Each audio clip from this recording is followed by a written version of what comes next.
Hello, fellow indie artists and creative small business owners. My name is Savannah. Let's talk taxes. No! No! You probably had to buy some equipment this year in order to make the shift over to digital. So did you upgrade your computer? Did you have to buy a camera or a microphone? Maybe you got a standing desk.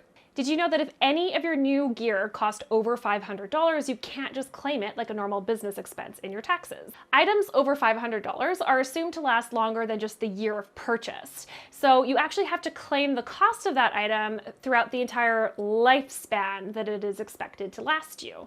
That's called a capital cost allowance. If you head over to the series website, you'll need to decode the absolute World War II cryptographic military-grade cipher that is our government's explanation of capital cost allowance. But don't worry, I spent my entire day figuring it out so that you don't have to. But you know, disclaimer, not An accountant. Okay, so the first thing is you need to categorize all of your big ticket items. So anything that costs you over $500 per item. So you have to figure out what class your expense is going to fall into. Fortunately, the CRA provides a handy dandy list, except it's super duper confusing. I don't understand, Paige. I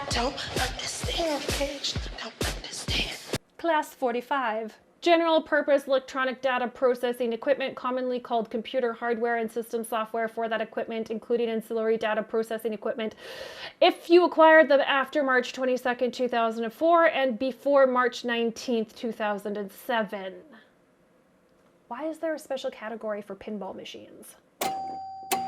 Okay, for indie artists and creative small businesses, there are only two categories that you probably need to worry about.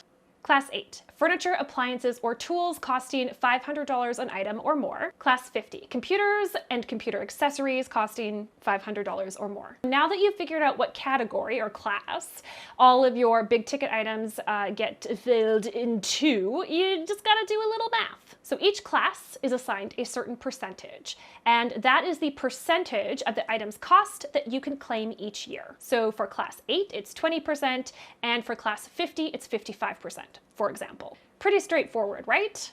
Except it's not!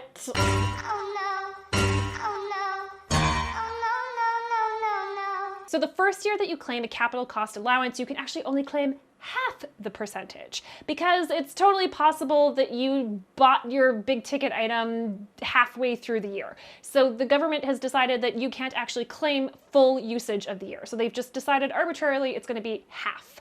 So what that means is that if your percentage is 20% for a class 8 item, the first year you're only claiming, what's half of 20? 10%. So if your item was $1,000, 10% of that is $100. So in your first year, you're only claiming $100. We are into year 2. Now, this is where we can start applying the full percentage. So like I said, in class 8, you can claim 20% of the cost of your item. But remember that we had to claim 10% in our first year. So the remaining balance of what we can claim is $900 now. So in your second year, you're going to take $900, and what's 20% of $900? We're looking at $180, and so in year 2, we can claim $180, and so on and so forth. You're going to take that percentage, you're going to take your remaining balance, and you're just going to keep chipping away at the amount until you're down to half a cent. Okay, so the hard part of capital cost allowance, honestly, is just figuring out what the heck the government wants you to do.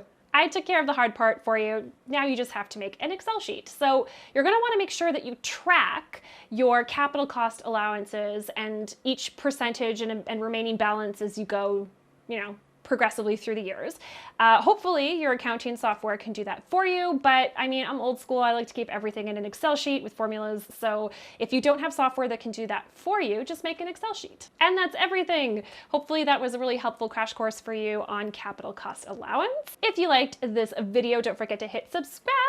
If you want some content about the business of being an artist, about taking your art digital, and just making art in general, because I've been an artist and a small business owner of my own art for 6 years now, and I am happy to share whatever I've learned along the way.